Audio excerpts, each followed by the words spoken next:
അതിതീവ്രമായ പ്രതിസന്ധി ഘട്ടങ്ങളിൽ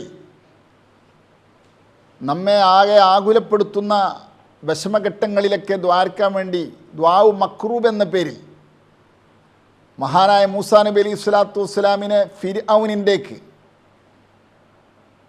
വലിയ അക്രമിയും ക്രൂരനുമായ ഫിർഔനിന് ഒട്ടും ദഹിക്കാത്ത ദീനിൻ്റെ കാര്യം പറയാൻ വേണ്ടി ഫിർഔനിലേക്ക് പ്രവാചകരായി മൂസാ നബി അലൈഹി സ്വലാത്തു വസ്സലാമിനെ അള്ളാഹു നിയോഗിച്ചപ്പോൾ മൂസാ നബി അലൈഹി സ്വലാത്തു വസ്സലാം ചൊല്ലിയിട്ടുള്ള പ്രാർത്ഥന, ഹുനൈനിൻ്റെ ദിവസത്തിൽ വെപ്രാളപ്പെട്ട ഘട്ടത്തിൽ മുത്തുനബി സല്ലല്ലാഹു അലൈഹി വസല്ലം തങ്ങൾ നടത്തിയ പ്രാർത്ഥന ഇബ്നു അബി ദുന്യ റളിയല്ലാഹു അൻഹു വഹാഖ് റളിയല്ലാഹു അൻഹു ഉദ്ധരിക്കുന്നു.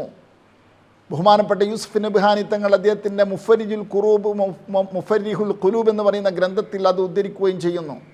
ആ പ്രാർത്ഥനയാണ് നമ്മൾ ടെസ്റ്റിൽ കൊടുത്തിട്ടുള്ളത്. ഉപയോഗപ്പെടുത്തുക. അള്ളാഹു സഹായിക്കട്ടെ.